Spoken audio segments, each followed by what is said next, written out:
Acompáñenos de lunes a viernes en Contrastando Ideas Noticias con el doctor Julio Jiménez, con una batería de especialistas en materia fiscal, política,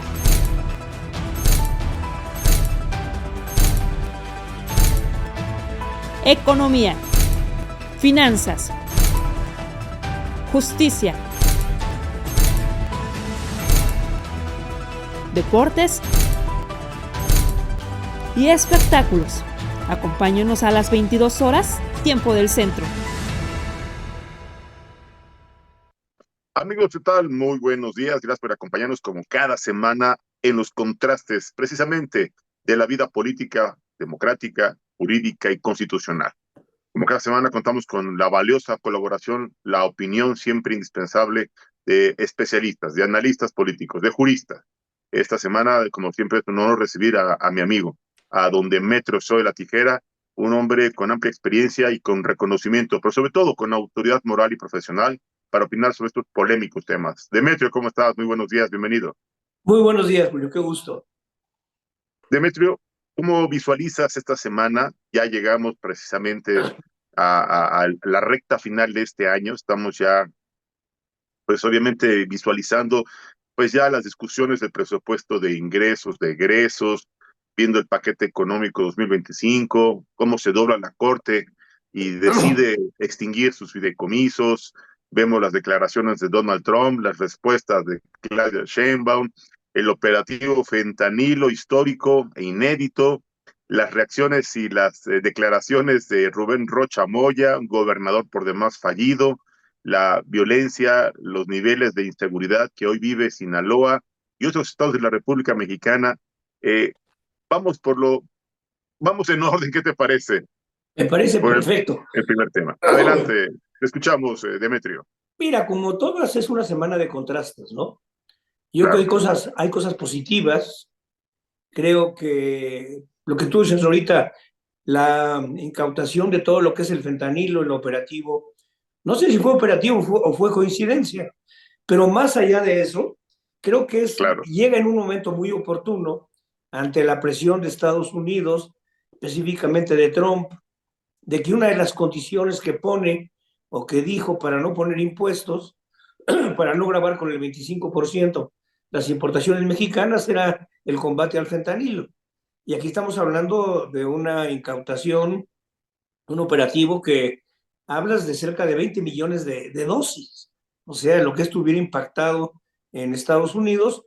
Por un lado, desmiente lo que había dicho antes López Obrador, de que México no era un productor o un peligro para Estados Unidos del fentanilo. O sea, es evidente que lo es. Si incautan más de 1 tonelada, debe haber mucho más por ahí, ¿no? Pero más allá de eso, es una noticia positiva para México en cuanto a la presión de Estados Unidos, ¿no? Y también en el caso de indocumentados, el haber disuelto, mandado a otras ciudades del país a una caravana, creo que era de más de 20,000 personas, pues también es una señal. O sea, sin decirlo, el gobierno está reaccionando bien, anticipadamente, a la presión que seguramente va a venir, tanto por el lado del fentanilo como por el lado de los indocumentados. Y también el operativo que se hizo en la plaza china que hay en México, en un centro comercial, también es una buena noticia, una buena señal. Si la presión de Estados Unidos y de Canadá tienen razón, México tiene un déficit muy grande con China y tiene un superávit muy grande con Estados Unidos. Entonces Estados Unidos y Canadá dicen, no, oye, cómpranos a nosotros, no le compres a China. Entonces creo que esa parte es positiva. También yo creo que la parte relacionada con el estilo de la presidenta, sí es muy, yo diariamente veo las mañaneras y es muy diferente al estilo que tenía López Obrador. Sigue la misma línea, como que yo creo que el compromiso con López Obrador poco a poco se ha ido acabando. Y se ha ido acabando no porque vaya a darle la espalda, simplemente porque la agenda que le dejó pendiente López Obrador, que eran todas las reformas constitucionales, pues prácticamente ya se terminó con eso. Entonces ya como que tiene libertad para seguir su rumbo y ya cumplió con el expresidente y ahora viene ella a empezar a actuar realmente como presidenta Y en las mañaneras yo las veo porque es el único lugar donde te puedes enterar de qué es realmente lo que está haciendo el gobierno, qué está haciendo en salud, qué está haciendo perdón, en inversiones, todo lo que son puertos, que fue ayer o antier, una información muy interesante, muy importante. Entonces yo creo que fue una buena semana para el gobierno, para la presidenta, salvo en el tema de seguridad, ¿no? Si allá analizan las cifras, lo que pasa es que están un poco desvirtuadas todas las cifras de homicidios dolosos por el problema de Sinaloa. Sinaloa siempre ha Mucho. sido un problema, pero no era un problema en el número de homicidios. Y ahora el número de homicidios diarios en Sinaloa, en ocasiones, es mayor que el de Guanajuato. Entonces hay que esperar que la situación de Sinaloa se tranquilice para ver si realmente la estrategia de seguridad, la nueva, está dando resultados. En fin, yo creo que para México es una buena semana, no en términos económicos, la economía se está parando paulatinamente. Fue muy buena semana en términos de empleo, fue una semana buena en términos de inflación. En fin, yo creo que el país, si alguien esperaba una crisis, afortunadamente esta ya no se dio, y ahora esperemos que el año que viene empecemos a ver si los programas del gobierno dan resultado para un mayor crecimiento económico, ¿no? Sin lugar a dudas. Demetrio, hay la especulación, la preocupación, el debate, la polémica sobre la decisión que tomó la Suprema Corte de Justicia para decidir, ahora sí, después de tantos años de pelea, debate, reitero, defensa de los fideicomisos de la Suprema Corte de Justicia, deciden los ministros en sesión privada, fíjate, sesión privada, extinguir los fideicomisos que administra la Corte. 7,000 millones de pesos. A ver, fue negociación, se doblaron, les ganó ya el gobierno y ese dinero va a caer como pues un balde de agua tibia a la necesidad de cumplir con el presupuesto para organizar la elección de junio de 2025. Se requieren más de 9,000 millones. Estos 7 vienen a apoyar el presupuesto. ¿Cómo visualizas eso? ¿Una negociación política o están dejando el estado de indefensión a los beneficiarios de estos fideicomisos? Mira, no le queda otra a la Corte, porque la reforma del Poder Judicial la obligaba, si dentro de lo que se aprobó por mayoría calificada y fue aprobado por el constituyente permanente, es que esos fideicomisos se extinguían y el dinero pasaba a Hacienda. Entonces, al momento en que no se puede echar abajo la reforma judicial, porque faltó un voto para poderla aprovechar las controversias, no le quedó otra a la Corte Así más que es. regresar el dinero. Ahora, yo aparte lo veo bien, ¿eh? También era muy decir, mientras que el país requiere dinero, no puede estar acumulando dinero en otro lado. Ahora, ¿qué va a pasar con el presupuesto? Sin duda hay reducciones que así vienen para universidades, algo para salud, para cultura, Hospitales, hospitales, sobre todo los hospitales de alta cardiología, especialidad, ¿no? pediatría. Así es. Cardiología, nutrición, etcétera. Pero tienen un guardado. Al momento que extinguen todos los órganos autónomos, no sé cuánto pinte eso, pero son más de 6, 7 mil millones de pesos.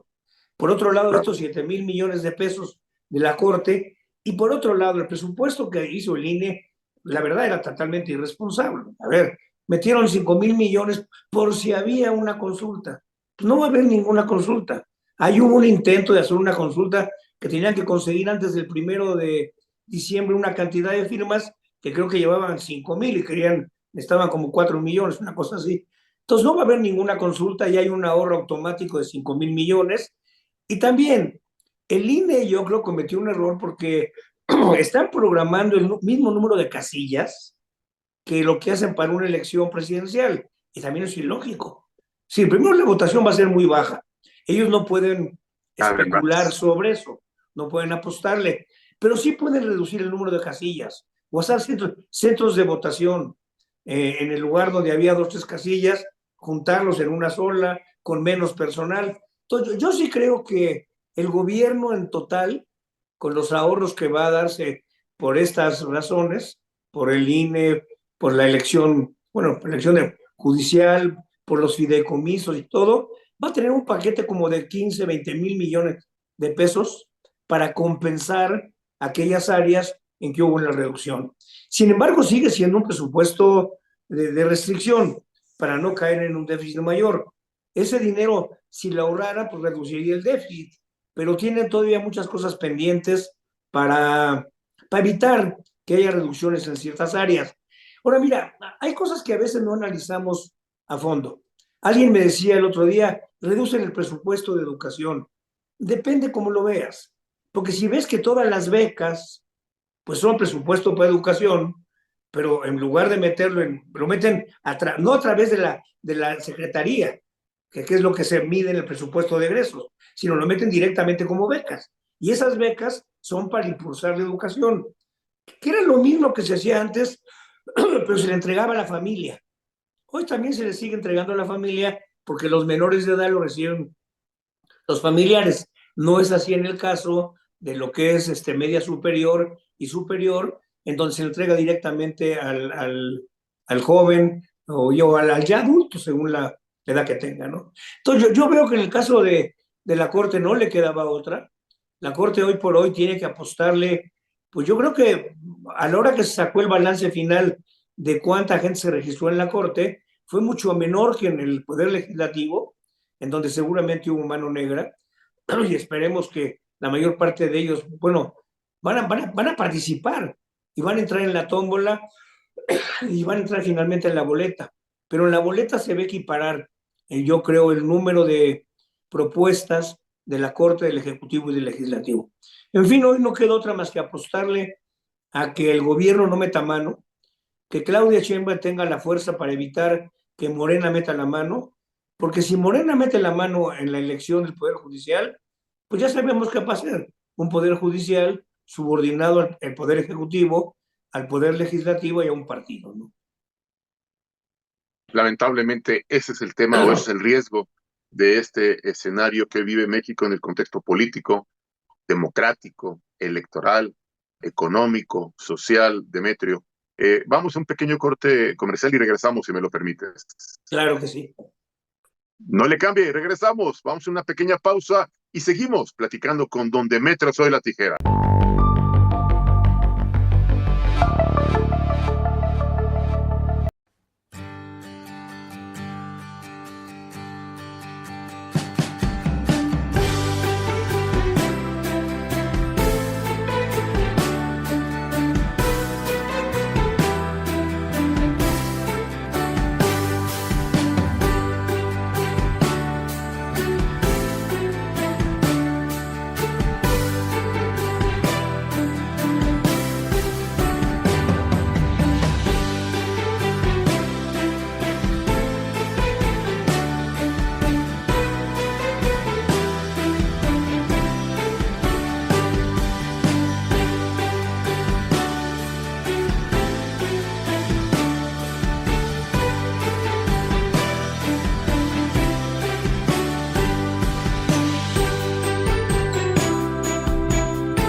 Amigos, gracias por acompañarnos. Ya estamos de regreso en los contrastes precisamente de la vida política, democrática, jurídica y constitucional.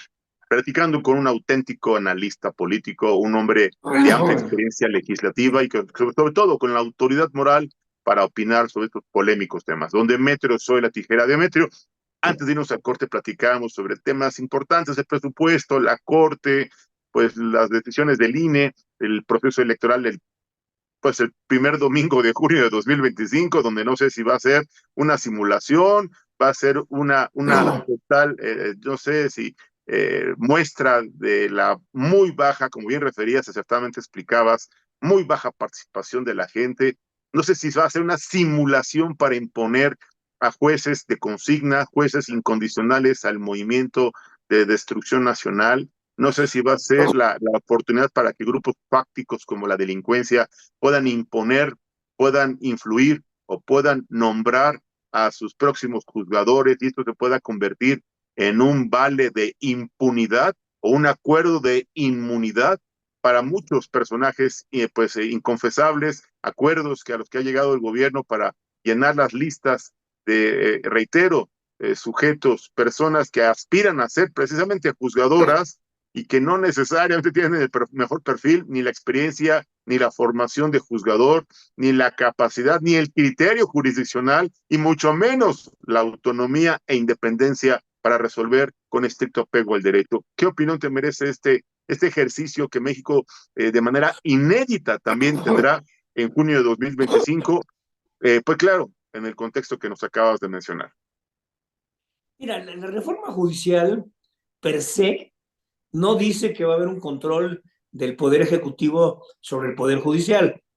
No, no acaba con la división de poderes, en lo que dice textualmente en la reforma, En el papel, pero claro. abre la posibilidad a que el partido mayoritario meta mano en la elección y con la fuerza que tiene, la estructura que tiene, con toda la estructura que tiene en el gobierno y en el partido, pues sí puede influir y puede encauzar a la gente a que vote por los que ellos quieren, por los que ellos metieron. Hay ciertos candados. Un candado es la tómbola, ¿no? Bueno, un candado primero es la revisión de los currículums y de la experiencia. Ahora, ninguno tiene experiencia. Entonces Pues va a no. ser dos. Otro candado es es la tómbola, y otro candado es que son tres partidos, son tres poderes diferentes. Pero si Morena, a ver, si Claudia Sheinbaum no para Morena, esta niña, la presidenta de Morena, que digo, no es un dinosaurio, porque está muy chica, es un bebesaurio. Su discurso es verdaderamente ridículo y son gente que cree que su función es aplastar a la oposición. Si Morena la sueltan con el hijo de López Obrador, se van a quedar con el Poder Judicial. El riesgo existe. ¿Quién los puede parar? Claudia. Si Claudia decide realmente que quiere un poder judicial independiente y actúa de buena fe, que hay muchas dudas, ¿eh? Morena nunca ha actuado de buena fe. Monreal no actuaría de buena fe ni a Dan Augusto. Son tramposos de la política con años de que son verdaderamente ampones de la política. Digo, hablando en claro, ese es Monreal. Monreal canta y baila al son que le toca. Si le toca a Claudia el son de párate, contrólate, va a ser una estrategia. Si no le tocan ese son, va a ser lo que quiera decirlo, lo que le ordene, pero igual a Dan Augusto, e igual el partido. Entonces realmente es tremendo porque el Poder Judicial no podría estar en manos de la buena voluntad del Poder Ejecutivo, pero en este caso con la elección está en manos de la buena voluntad de Claudia Sheinbaum. Si Claudio le dice no metan las manos, no las van a meter, aunque van a tratar de meterlas, ¿eh? El partido va a tratar de meterlas, tratar de controlar. Pero si Claudia Sheinbaum quiere un poder judicial independiente, está en sus manos. Y lo vamos a ver. Y esto sí va a marcar no solamente el sexenio, va a marcar la historia de todo este movimiento que ha sido positivo en algunos casos, básicamente para los trabajadores, para los ingresos, la gente de ingresos bajos, pero ha sido muy negativo toda esta cuarta transformación, que es una regresión política del país. Entonces esperemos a ver cómo se da. La reforma abre esa posibilidad y la experiencia que se tiene es que cuando les abren la puerta, se meten. Y ese es el riesgo de que acabe el Poder Judicial siendo un apéndice del Poder Ejecutivo y del Poder Legislativo. Demetrio, sin lugar a dudas, no tengo una esfera de cristal, como bien refieres, pues no actúan de buena fe, son políticos, no actúan con conciencia democrática, no actúan con una convicción auténticamente nacionalista. Ellos actúan por conquistar el poder, por el poder mismo. No tienen experiencia ni capacidad ni sensibilidad democrática. Yo estoy convencido que Morena y la niña que lo dirige y el hijo de López Obrador van a querer ir por todo el pastel, van a querer tomar por asalto y colonizar el poder judicial. Y eso quiero decirte que para los mexicanos, para la inversión de capital nacional y extranjero, para los proyectos que son tan indispensables para que México reactive su economía, genera incertidumbre, va a generar mucha preocupación, va a generar desconfianza, porque no habrá certeza sobre el criterio jurisdiccional, la autonomía, la independencia con la que puedan defenderse pues, los intereses, reitero, incluso de empresarios ante cualquier abuso de autoridad, ante cualquier exceso cometido por algún servidor público o incluso alguna decisión, ocurrencia o venganza personal que pudiera emprender el gobierno. Ahora con las recientes reformas donde han ampliado, como yo digo, este asalto a la Plaza 89, que además absolutamente, yo diría, exagerado la actuación del INPI, que evidentemente no tiene facultades para hacer ese tipo de operativos. La verdad es que creo que más bien quisieron quedar bien con Claudia o dar un mensaje inmediato de que estaban actuando en contra del gobierno chino, pero no creo que sea la estrategia correcta en materia comercial ni en materia económica. Pero quiero escuchar tu opinión al respecto, Demetrio. Mira, yo creo que sí tenemos que frenar todas las importaciones chinas. Yo creo que a ver, el país está lleno de coches chinos. ¿Para qué? Si somos grandes productores de coches. Y en general China hace dumping. China subsidia muchas cosas y por eso se convierte en una amenaza, no para México, en una amenaza mundial, porque utiliza como todo. A ver, China tiene una crisis económica. Una crisis económica, digo, hay que ver la magnitud. Dices, bueno, está creciendo al 4%, ¿cuál crisis? Es que crecía al 8%. Y Claro. se le están acabando las posibilidades de recuperar el crecimiento.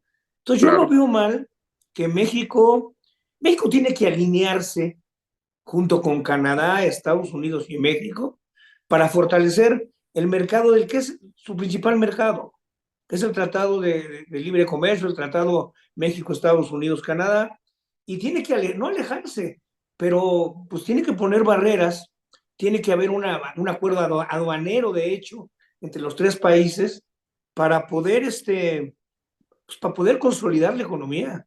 Sí, Estados Unidos y Canadá no están dispuestos a que China les arrebate el mercado y penetre en su territorio. Pues México tiene que hacer lo mismo. Si queremos formar parte de ese grupo, tenemos que tomar medidas similares a ese grupo. Entonces, yo creo, a ver, yo no creo que por la reforma judicial se vaya a frenar la inversión extranjera. Lo estamos viendo. La reforma ya pasó y los empresarios se siguen reuniendo todo el tiempo que pueden con Claudia Sheinbaum y siguen hablando de inversiones. La gran amenaza para México, sin duda, es el gobierno de Trump.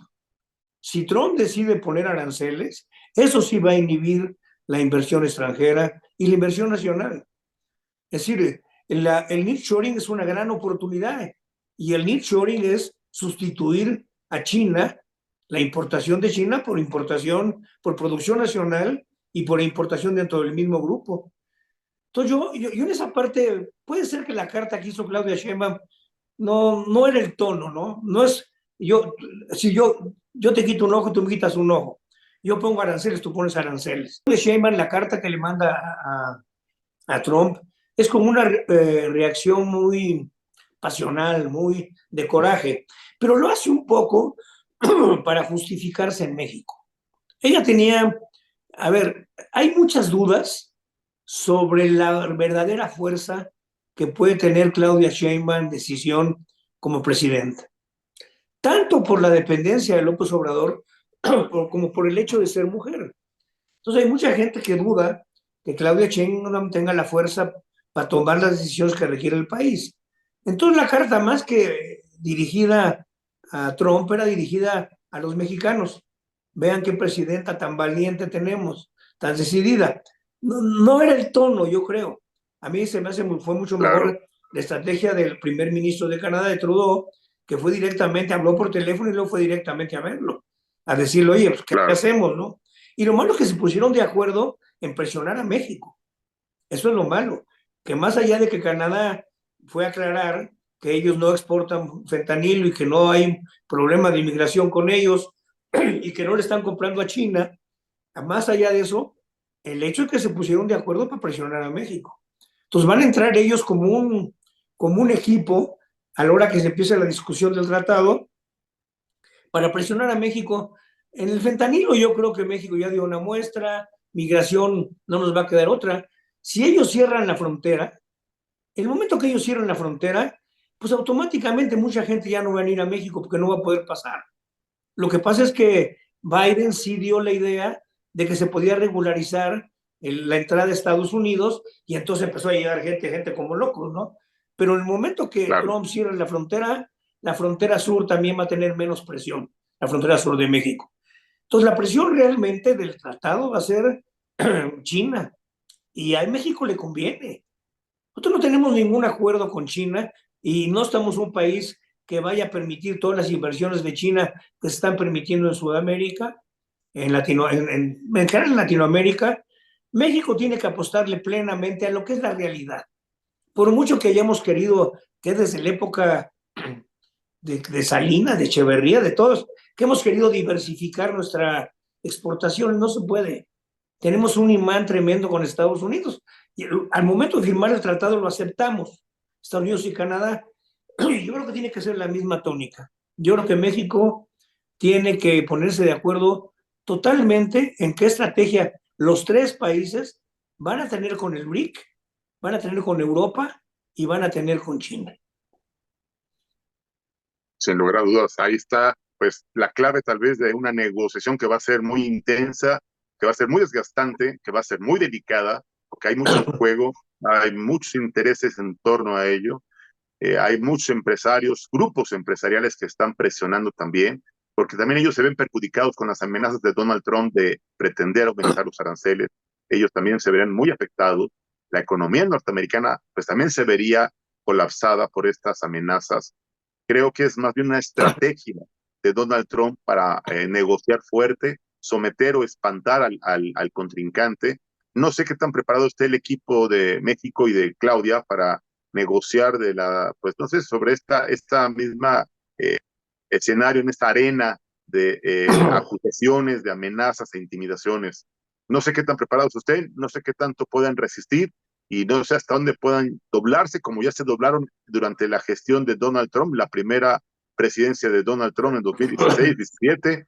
Entonces, bueno, la verdad es que habrá que ver los acuerdos, habrá que ver las estrategias, habrá que esperar las decisiones del gobierno mexicano y mientras tanto habrá que ver cómo sigue la violencia, la inseguridad, la impunidad en Sinaloa y en otros estados de la República Mexicana donde ya empezó a tocar la puerta la delincuencia, como es el caso de Querétaro, y bueno, pues Guanajuato ya no es noticia, ya es una terrible realidad que ya la delincuencia está, pues evidentemente ha penetrado en el territorio, hay cambios de gobernadores, hay cambios de dirigentes nacionales de partidos, hay renuncias a dirigencias estatales de partidos, el Movimiento Ciudadano renovó a su coordinador nacional, Dante Delgado, por razones de salud, deja esta coordinación nacional en manos de Maines. Y bueno, ¿qué verdaderamente Maines será la mejor opción, la mejor alternativa, Demetrio? Tú que eres un experto en materia política. La verdad no lo creo, ¿eh? Soy franco, yo creo que no es el caso de que López Obrador dejó a Claudia. Maines no tiene el nivel, no Claro fue que el no, que sacó el 10% de los votos, lo claro sacó que no. el rechazo que había, por un lado a Xochitl, y por otro lado el rechazo que había al PRI y al PAN. Y yo no creo, ese es el reto del MC. El reto del MC es, a ver, en la elección hubo un voto hacia MC, no porque la gente estuviera convencida ni de Maines, ni de MC, ni de sus candidatos. Hubo un voto porque no les gustó la alianza PRI-PAN-PRD, no les gusta los partidos antiguos y no les gustó Xochitl Gálvez. Digo, o sea, seamos francos, a la hora de votar sacó mucho más votos. Es decir, la comparación entre los votos a Xochitl Gálvez y los votos a la alianza PRI-PAN-PRD en los diputados fue como de 6-7%. O sea, Xochitl Gálvez Nada, no solo no aportó, quitó votos. Hubo restó votos que se votos. desviaron y se fueron a MC. Pero eso no va a ser siempre. El PRI y el PAN, que dicen que se van a acabar, yo no creo. El PRI y el PAN tienen historia, tienen una militancia que nacieron priistas y van a morir priistas. Y son familias priistas o familias panistas. Entonces, el gran reto es MC. Está bien que cambien la dirigencia, pero no es el problema que Dante, más allá de que se retira, o se medio retira, es un hombre que también ya por la edad y por todo, pues tenemos que ir, si tiene que ir dejando la cancha a los jóvenes. Hay muchos jóvenes de primera en MC, no solamente es Maines, hay mucha gente en los estados, en la misma dirigencia en el Distrito Federal, el candidato al Distrito Federal, Chertorinsky, en fin, pero Maines solo no es... El exgobernador de Jalisco, Demetrio, el grupo Jalisco, el exgobernador de Jalisco acaba de entregar la gobernatura también. Sí, el grupo Jalisco, el grupo Nuevo León, tienen una militancia fuerte en Veracruz, tienen una militancia fuerte en Oaxaca, en la Ciudad de México recuperaron con Chertorinsky, creo que se fueron al 6-7%. En fin, el problema es que es un partido que había girado alrededor de una persona y ahora entra un sustituto que no tiene, no va a tener simplemente el control del partido que tenía Dante Delgado. De acuerdo. Ahora, yo en mi artículo de hoy menciono una cosa que es preocupante. ¿Por qué nuestra democracia es tan frágil? Porque es una democracia frágil. Llega un partido nuevo y echa para atrás lo que habíamos tratado de ir transformando en los últimos desde 88 a la fecha. Y llega un partido como Morena, llega un grupo de gente y de repente deciden que vamos para atrás, que vamos para atrás. A ver, que tú dices ahora, y coincido contigo, la elección del Poder Judicial es una tomadura de pelo a todos, a ti, a mí, a cualquier ciudadano. ¿Cómo vamos a escoger entre 1,700 personas? ¿Cómo le vamos? Es imposible. Es imposible que, para poder votar con conciencia, responsablemente, habría que ver el currículum de las 1,700 personas para poder decidir. Claro. Es imposible. Es una tomadura de pelo la que nos están haciendo. Y con el discurso de que es más democrático. No, lo que es confuso no es democrático. Lo que es tramposo no es democrático. Lo que es inviable no es democrático. Entonces, México no tiene una tradición democrática. Y lo estamos viendo. ¿Por qué? Porque el mexicano nunca ha valorado la democracia. Y no la puede valorar cuando ve a los partidos y ve a los políticos. Yo te digo, mi experiencia política es que pocos políticos que yo conocí tenían una realmente convicción democrática. Si podían hacer trampa, hacían trampa. Igual que si podían robar, muchos de ellos robaban. Entonces, en México lo que falta es una ética política que se transmita a la población. Porque la población, cuando ve a los políticos, pues si ve que todos andan en carrazos, todos tienen mucho dinero, pues no creen en la democracia. Yo creo que el reto de México, y lo estamos viendo ahora, la democracia no la hacen los políticos. La democracia se logra cuando todo el pueblo de México cree en la democracia. Ahí está la reflexión y la conclusión de una voz autorizada, de un auténtico analista político, de un hombre con experiencia, con trayectoria y con auténtico liderazgo para opinar, para debatir, para proponer soluciones a los graves problemas de este país. Don Demetrio Zoe La Tijera. Demetrio, ¿alguna última reflexión que desees compartirnos para cerrar esta mesa? No, nada más. Digo, hay que estar muy atentos y muy informados. Yo creo que nuestro compromiso, si queremos realmente opinar, primero analicemos, no vayamos con la opinión solamente positiva o negativa. Tratemos de formar nuestra propia opinión. Sin lugar a dudas, ahí está el manejo de la información. La información es poder y el poder precisamente es algo muy importante, es una herramienta indispensable, solo que hay que ejercerlo con responsabilidad, con conciencia, con prudencia, pero sobre todo con objetividad e imparcialidad. Demetrio Zoe La Tijera, analista político, mexicano digno de ejemplo y admiración y respeto. Muchas gracias por colaborar con nosotros. Te mando un fuerte abrazo, excelente fin de semana. Te molestamos la próxima semana, claro, si tu agenda te lo permite. Igualmente, qué gusto saludarte y que tengas un buen fin de semana. Gracias. Gracias. No le cambie, ya viene el maestro Nelson Vargas. Platicaremos precisamente del contexto deportivo en México. Regresamos.